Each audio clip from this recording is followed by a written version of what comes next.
इमरान, जैसे कि आज इमरान ने कहा था कि मैरिज पर थोड़ी सी बात की जाए, शादी पर। और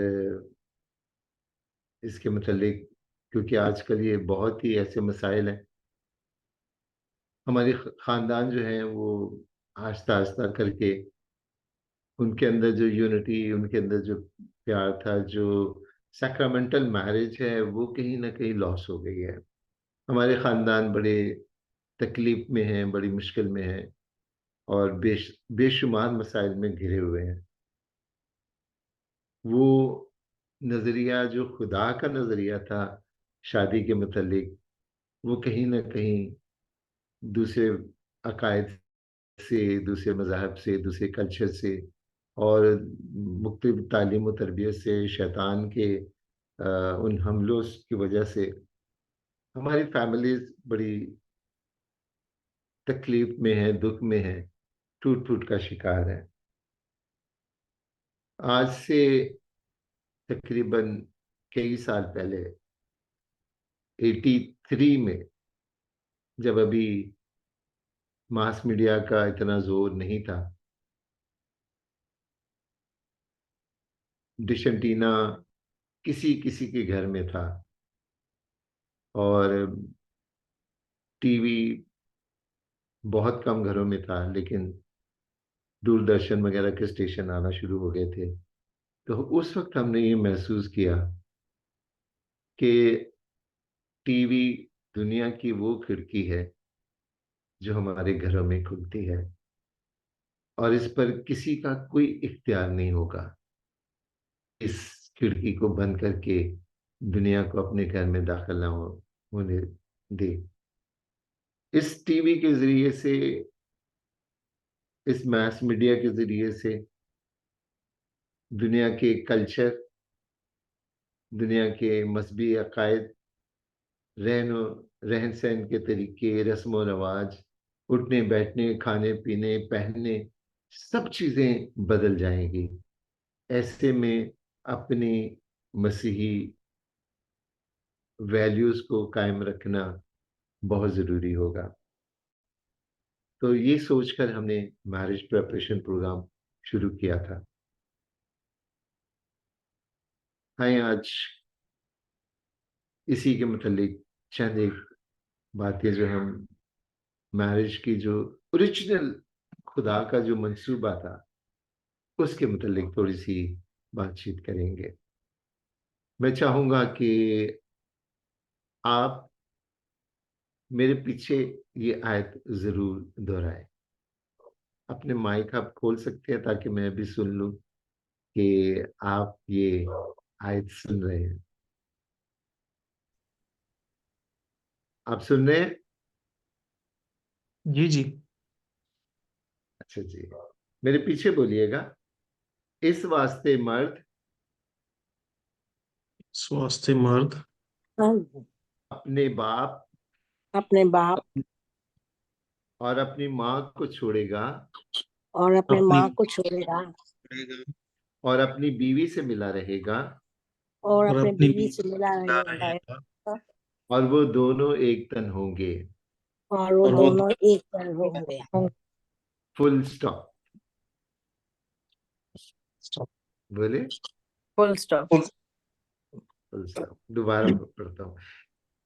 इस वास्ते मर्द अपने बाप और अपनी माँ को छोड़ेगा और अपनी बीवी से मिला रहेगा, और वो दोनों एक तन होंगे। Full stop. बाइबल मुकद्दस में ये आयत 4 दफा लिखी गई है। सबसे पहले ये आयत लिखी गई है तकवीन 2 बाब उसकी 24वीं आयत में, और फिर यही बात मुकद्दस मत्ती 19 बाब में लिखी गई है। ये उस वक्त लिखी गई है जब खुदा यीशु मसीह के पास कुछ लोग आए, और आकर उससे सवाल किया और पूछा कि क्या रवा है कि मर्द अपनी बीवी को छोड़ दे। तो खुदा यीशु मसीह ने कहा जिसने उन्हें इब्तिदा में बनाया उसने कहा। तो ये बात जाहिर करती है कि ये जो आयत तकरीबन 2 बाब 24वीं आयत में लिखी गई है, ये किसी नबी ने नहीं लिखी, ये किसी और की तहरीर नहीं है। ये बात खुदा खुदा बाप के मुंह से निकली हुई बात है। उसने ये कहा, क्योंकि उसी ने आदम और हवा को बनाया था। और खुदा यीशु मसीह ने गवाही दी कि जिसने उन्हें इब्तिदा में बनाया उसने कहा। तो शादी के मुतालिक खुदा का ये पहला और आखिरी बयान है। इसके बाद बाइबल मुकद्दस में खुदा के मुंह से कहे हुए ये बात शादी के मुतालिक कोई और बात नहीं लिखी गई। बेशक बहुत सारी बातें लिखी गई हैं, लेकिन वो नबियों के जरिए से लिखी गई हैं। खुदा के मुंह से अदा किए हुए अल्फाज शादी के मुतालिक ये पहले और आखिरी है। तो इसलिए इस इस आयत को समझना बहुत जरूरी है। सॉरी। और मैंने कहा कि ये आयत बाइबल मुकद्दस में 4 दफा लिखी गई है। तकवीन 2 बाब में, मुकद्दस मत्ती की इंजील 19 बाब में, फिर मुकद्दस मरकस 10 बाब में, और आखिर में इफिसियों 5 बाब में। चारों जगह यही मतन है, यही तरतीब है, यही हर एक शय है। तो हम ये कह सकते हैं, अगर गहरे तौर पर तजिया करें, तो सबसे पहले ये बात खुदा ने कही, फिर इसकी तायीद खुदा यीशु मसीह ने की, और तीसरी मर्तबा इफिसियों 5 बाब में पौलुस रसूल ने ये बात कही। पौलुस रसूल हम कह सकते हैं कि कलीसिया को रिप्रेजेंट करता है, और कलीसिया अपनी तरफ से कोई बात नहीं करती, रूल कुद्दस की हदायत से कहती और बोलती है। तो हम अगर इसका और ज्यादा गहरे तौर पर तजिया करें, तो सबसे पहले ये बात खुदा ने कही, इसकी तायीद खुदा यीशु मसीह ने की, और फिर तीसरी मर्तबा रूल कुद्दस ने कही। तो खुदा भी यही कह रहा है, बेटा भी यही कह रहे हैं, और रूल कुद्दस भी यही बात कह रहे हैं, और तीनों यही कह रहे हैं कि इस वास्ते मर्द अपने बाप और अपनी माँ को छोड़ेगा और अपनी बीवी से मिला रहेगा, और वो दोनों एक तन होंगे। Full stop. लेकिन इसी आयत की बिना पर, इसके पहले हिस्से की बिना पर, हमारे बहुत सारे घर टूट फूट का शिकार हो गए। हमने खुदा के उस पैगाम को जो इसमें छुपा हुआ है, खुदा के उस असूल को जो इसमें छुपा हुआ है, खुदा के उस कानून को जो इसमें छुपे हुए हैं, तय किए हुए हैं, हमने उनको मिस इंटरप्रेट किया। हमने उसको सही तरीके से समझ नहीं पाए, जिसकी बिना पर यही आयत जो हमारी मजबूती का सबब होना चाहिए था, हमारे लिए ठोकर का सबब बनी। जैसे इसका पहला हिस्सा है, इस वास्ते मर्द अपने बाप और अपनी माँ को क्या करेगा? छोड़ेगा। तो मैं जब इस पर गौर फिक्र कर रहा था, तो मैंने ये बात मेरे जहन में आई कि खुदा की तालीम तो मिलाप की तालीम है, बाइबल की तालीम मिलने की तालीम है। खुदा यीशु मसीह भी इसलिए आया ताकि दुनिया का मिलाप कर सके बाप के साथ, खुदा के साथ। लेकिन यहाँ पर हम देखते हैं कि ये छोड़ेगा, छोड़ेगा बाइबल की तालीम नहीं है। और हमारे बहुत सारे खानदान जब शादी के बाद माँ बाप को छोड़ देते हैं, और माँ बाप जो है वो अपने बच्चों को घर से निकाल देते हैं, और रीजन यही देते हैं कि बाइबल में लिखा हुआ है। बेटा और बहू भी उस बुजुर्ग को, उस बाप को, बूढ़े बाप को, बीमार माँ को घर से यही कहकर निकाल देते हैं कि बाइबल में लिखा है। और हमारे बहुत सारे रहनुमा भी यही दर्ज देते हैं कि अब तुम्हारी शादी हो गई है, अब तुम अपने बीवी से मिले रहोगे और माँ बाप को छोड़ोगे। क्या खुदा की तालीम यही है कि माँ बाप को छोड़ेगा?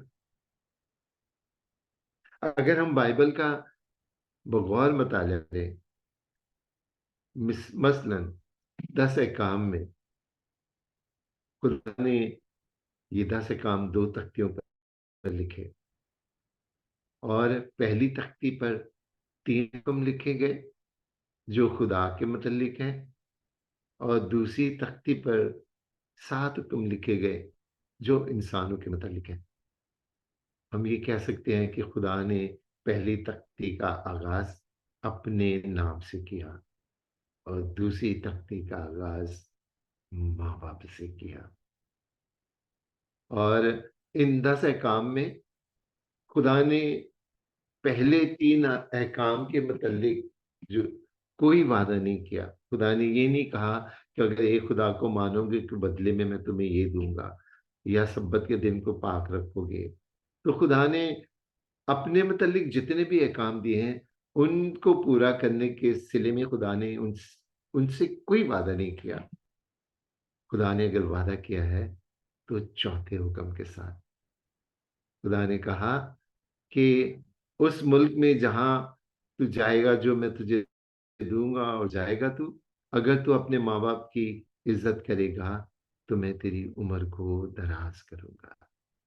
मेरे अजीजों, हम अपनी जिंदगी का एक लम्हा भी करोड़ों रुपए देकर नहीं खरीद सकते, लेकिन खुदा सिर्फ माँ बाप की इज्जत करने पर ही हमारी उम्र को दराज कर देता। खुदा ने इस हुक्म के साथ वादा किया है, किसी और के हुक्म के साथ।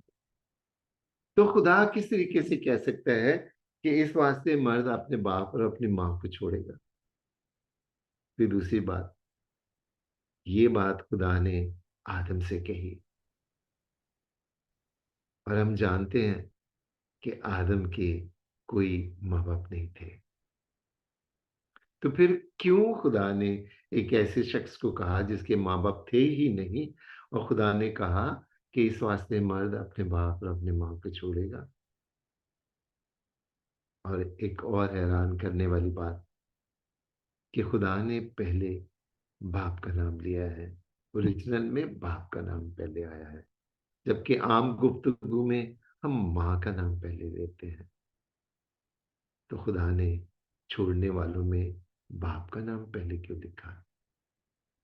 फिर एक और हैरानकुन बात, जब भी शादी होती है तो घर औरत छोड़कर आती है। बाइबल मुकद्दस में कोई एक वाक्य भी नहीं लिखा गया जब किसी की शादी हुई हो और वो मर्द अपने माँ बाप को छोड़कर अपनी बीवी के साथ जा बसा हो। हत्ता कि खुदा ने भी जब यूसुफ को ख्वाब में हिदायत दी तो यही कहा फरिश्ते ने कि ए यूसुफ, अपनी बीवी को अपने यहाँ ले आने से मत डर। तो मुकद्दस यूसुफ भी मुकद्दसा मरियम को अपने यहाँ लेकर आया, खुदा के हुक्म पर, खुदा के कहने पर। अपने माँ बाप को छोड़कर मरियम के साथ नहीं किया। और हत्ता कि हम मानते हैं कि खुदा यीशु मसीह दूल्हा है और कलीसिया उसकी दुल्हन। तो जब हम ये देखते हैं कि खुदा ने कहा कि मैं जाता हूं ताकि तुम्हारे लिए मकान तैयार कर सकूं, मेरे बाप के घर में बहुत सारे मकान हैं, अगर ना होते तो कह देता, मैं आऊंगा और तुम्हें अपने साथ ले जाऊंगा ताकि जहां मैं रहूं तुम भी रहो। और वो बाप के घर में रहेगा। तो मेरे अजीजों, फिर हम क्यों कर कह सकते हैं कि मर्द अपने बाप को छोड़ेगा, अपनी माँ को छोड़ेगा? बाइबल मुकद्दस में तो कोई एक वाक्य नहीं लिखा गया। तो खुदा क्या कहना चाहता है और हम क्या समझेंगे? यही वजह है कि आज बहुत सारे वालिदैन तन्हाई में अपने बच्चों के बगैर जिंदगी गुजार रहे हैं। खानदान का शराजा टूट चुका है। शादी होने के बाद माँ बाप से रिश्ता तोड़ दिया जाता है, और जब वो कमजोरी की हालत में होते हैं तो उन्हें दुनिया के मसाइल, दुनिया की मुसीबतों, बीमारियों, तंगियों, भूख अफलास में उन्हें छोड़ दिया जाता है। और बहाना और रीजन यही दिया जाता है कि बाइबल में लिखा है। तो मेरे अजीजों, इस बात को समझने की जरूरत है कि खुदा ने जब ये कहा कि इस वास्ते मर्द अपने बाप और अपनी माँ को छोड़ेगा, तो उसका मतलब क्या था? यीशु बिन सराख की किताब में तीसरे बाब में माँ बाप के मुतालिक बहुत सारी बरकत लिखी गई हैं कि ऐ बेटे, अगर तू अपने बाप की बात को सुनता और उन पर अमल करता है तो अपने गुनाहों का कफारा देगा। जो माँ की इज्जत करता है खजानों का जखीरा रखता है, और जो अपने बाप को और माँ को दुख देता है तो दुआ के दिन उसकी दुआ को भी खुदा नहीं सुनेगा। तो मेरे अजीजों, इन बातों को समझने की जरूरत है ताकि हमारे खानदान उस ब्लेसिंग में रह सके जो खुदा हमें देना चाहता है। हम खुदा के फजल में रह सके, उस खानदान में रह सके, उस खानदान की यूनिटी को कायम करके रह सके। तो चंद एक बातें मैं कहना चाहता हूँ इसी हिस्से में कि माँ बाप के मुतालिक, छोड़ने के मुतालिक जो खुदा ने कहा, उसके कुछ और मतलब है। तो माँ बाप का रोल देखना है कि माँ बाप का किरदार क्या है। तो माँ बाप, बाप का किरदार जो है और माँ का किरदार भी वही है, लेकिन आज से पहले, कुछ दहाइयां पहले, कुछ 100 साल पहले, कुछ सदियां पहले, जो बाप का किरदार था वो ये था कि बाप प्रोटेक्शन देता है। मैं उसे ट्रिपल पी कहता हूँ। P for protection. बाप जो है वो अपने खानदान को प्रोटेक्शन देता है, तहफ्फुज देता है। ये काम माँ भी करती है, लेकिन पहली जिम्मेदारी बाप की है। दूसरी, जो सेकंड पी जो है, वो है प्रोवाइडर। बाप जो है मुहैया करता है, प्रोवाइड करता है, हमारी सारी ज़रूरियात को वही देखता है। और तीसरा पी जो है, प्रीचर। माँ भी प्रीचर है, बाप भी प्रीचर है, हमें तालीम और तरबियत देता है। तो जब खुदा ने कहा कि इस वास्ते मर्द अपने बाप और अपनी माँ को छोड़ेगा, क्योंकि शादी जो है वो बालिग की होती है, जवान की होती है, किसी बच्चे की शादी नहीं होती। तो बच्चे को ना तो प्रोटेक्शन की, जवान को, बालिग को प्रोटेक्शन की जरूरत नहीं है। अब प्रोवाइडर भी उसी का काम है और प्रीचर भी उसी ने होना है। तो जब खुदा ने कहा कि इस वास्ते मर्द अपने बाप और अपनी माँ को छोड़ेगा, तो उसका मतलब यह है कि शौहर जो है, मर्द जो है, दूल्हा जो है, वो अब अपने पैरों पर खड़ा होगा, जिम्मेदार बनेगा। अब माँ बाप की तरफ हाथ फैलाना छोड़ देगा, अब माँ बाप से मांगना छोड़ देगा, अब माँ बाप की प्रोटेक्शन से बाहर आ जाएगा। हम नेचर में भी देखते हैं कि चिड़िया का बच्चा जब जवान हो जाता है, घोंसला छोड़ता है, तो फिर माँ बाप उसके लिए प्रोटेक्शन नहीं बंद करते, उनके लिए दाना दुनका लेकर उसके पीछे नहीं जाते। उनको ये सब काम खुद करना पड़ते हैं।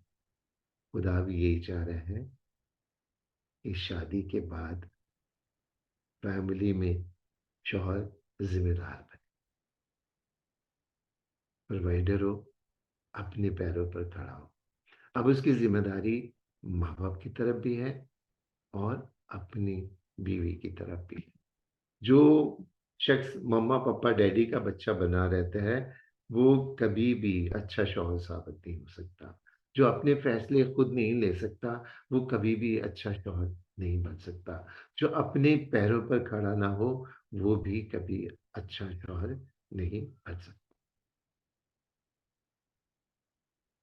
इसकी मिसाल में ये दो जिम्मेदारी की कि खुदा चाहता है कि हम जिम्मेदार बने। खुदा ने देखा कि आदम का अकेला रहना अच्छा नहीं है, तो खुदा ने फौरी तौर पर उसे हवा बनाकर नहीं दी। हवा को बनाने से पहले खुदा ने एक काम किया, और वो काम ये था कि खुदा मट्टी से परिंद चरिंद जानवर खलक करके आदम के पास लाया और आदम से कहा कि वो उनके नाम रखे। तो खुदा ने शादी से पहले, निकाह से पहले, हवा को तख्लीक करने से पहले आदम को काम दिया, work. God gave him the work. और वर्क करने के बाद जब आदम ने वो काम बड़ी खुश असलूबी से किया, then God gave him the Eve, उससे पहले नहीं। तो मेरे अजीजों, खुदा चाहता है कि बेटा जो है वो जिम्मेदार बने। माँ बाप को छोड़ने का मतलब ये नहीं है कि उनसे कतई ताल्लुक कर ले, उनसे रिश्ता नाता तोड़ ले। छोड़ने का मतलब है जिम्मेदार बनना, प्रोटेक्शन बनना, प्रोटेक्टिव बनना, प्रोटेक्टर बनना, प्रोवाइड करना और परिचय बनना, नेक नमूना देना।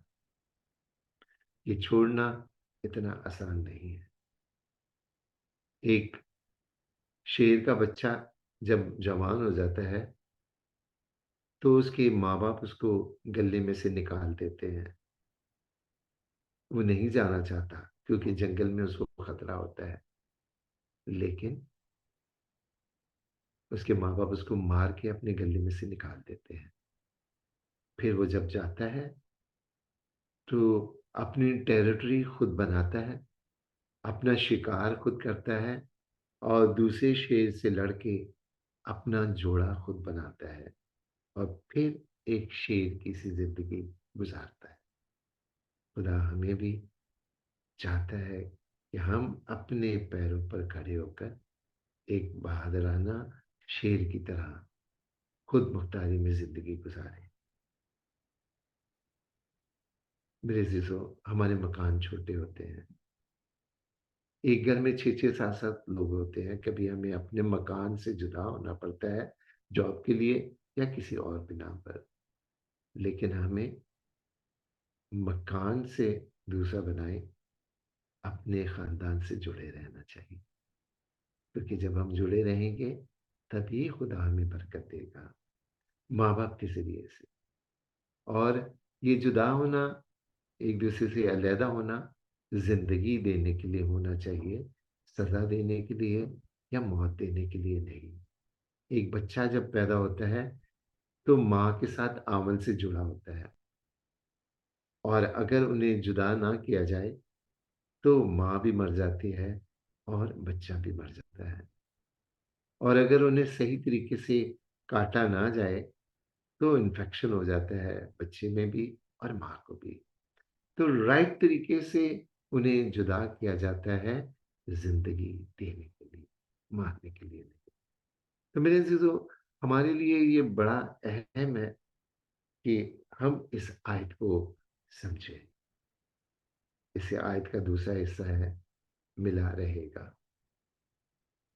मिला रहेगा अगर हम बार बार बोलें तो इसमें, अगर इसको टेंस में देखते हैं तो प्रेजेंट परफेक्ट कंटिन्यू है, कभी ना खत्म होने वाला। बीवी पसंद की हो या ना हो, मिला रहेगा। बच्चे हो या ना हो, मिला रहेगा। बेटे हो या ना हो, मिला रहेगा। अंडरस्टैंडिंग हो या ना हो, मिला रहेगा। गरीबी हो, दुख हो, तकलीफ हो, ये हम कवनेंट करते हैं, वादा करते हैं, अहद करते हैं शादी में, मिला रहेगा। शादी कोई कॉन्ट्रैक्ट नहीं है, कवनेंट है, अहद है, लाइफ टाइम का अहद।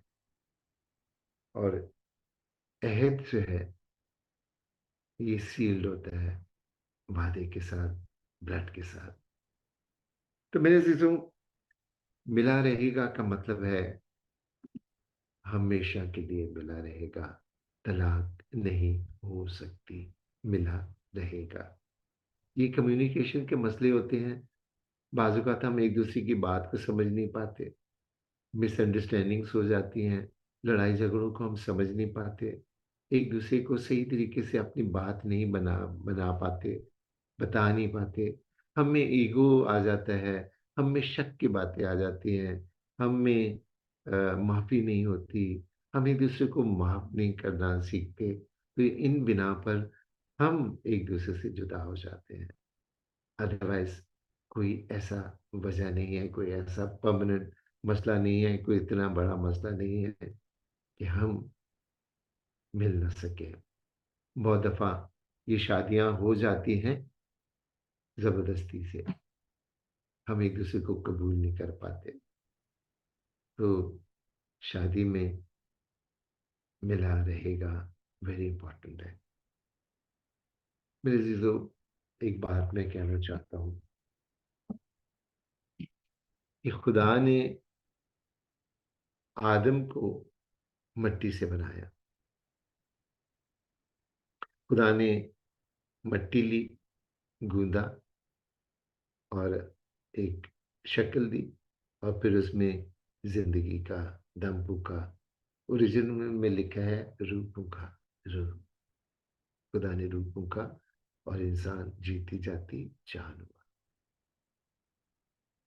लेकिन खुदा ने हवा को बेजान शय से नहीं बनाया। खुदा ने हवा को आदम की पसली से बनाया, जो कि जीती जाती जान था, जिसमें रूह था। हवा को खुदा ने स्पेशल तरीके से बनाया, और खुदा ने कहा कि आओ हम उसके लिए एक मददगार बनाएं, उसकी माने। और मेरे अजीजों, बाइबल मुकद्दस में सिर्फ दो शख्सियत ऐसी हैं जिनको मददगार कहा गया है।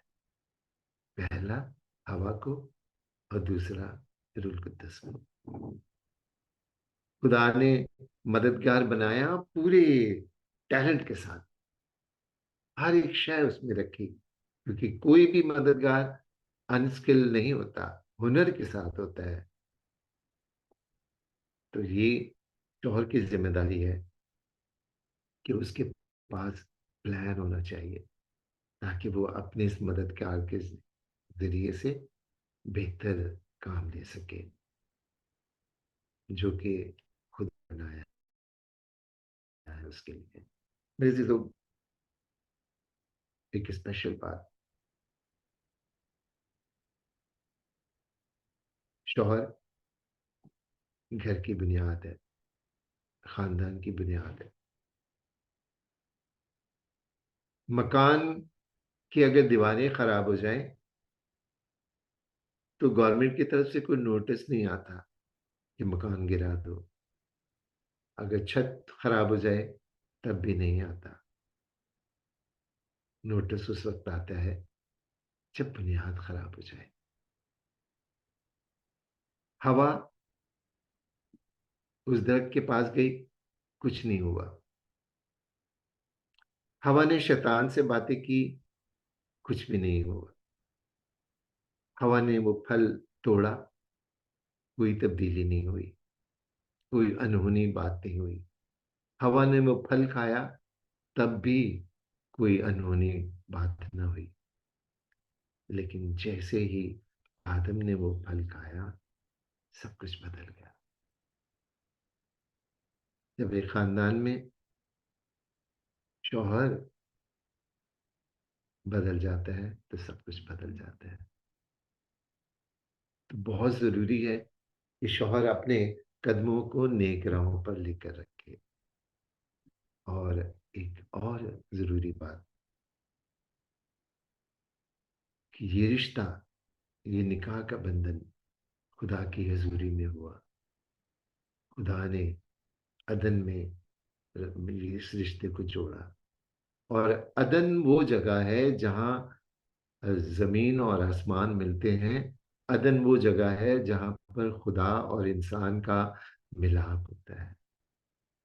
आजकल देखने में आया है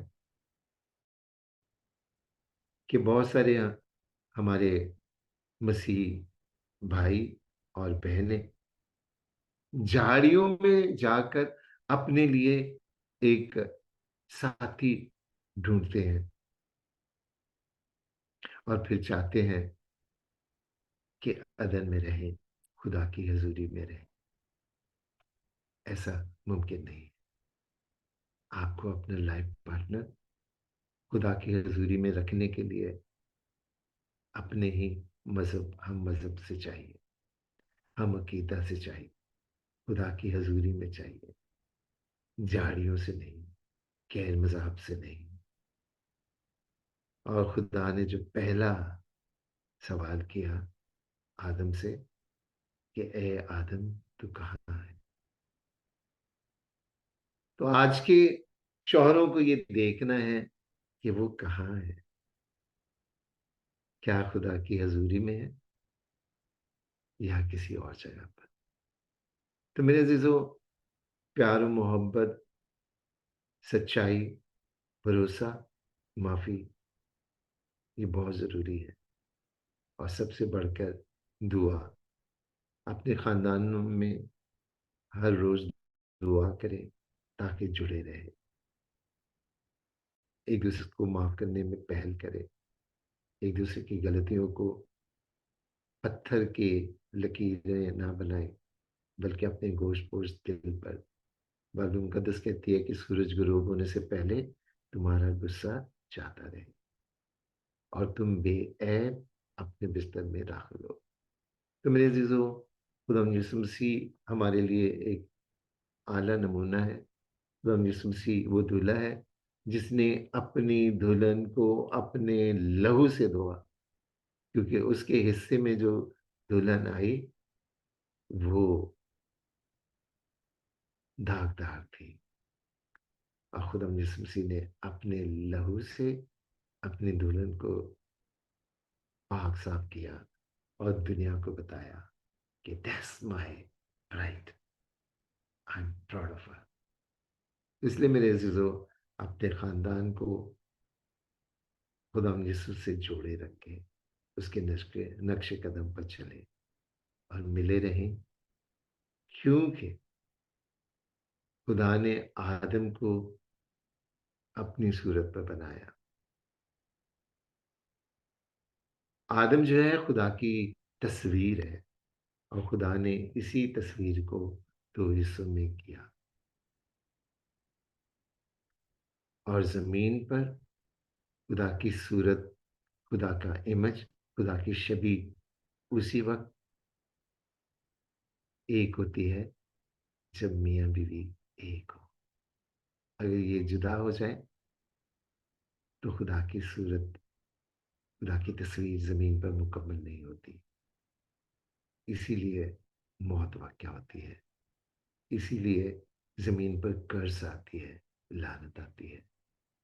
और खुदा यीशु मसीह ने इसको जोड़ा, इस खान को जोड़ा ताकि ये जुड़ा रहे और जमीन पर खुदा की बादशाही कायम रहे। खुदा हम सबको बरकत दे, कुव्वत दे और हमें यूं ही जोड़े रखे।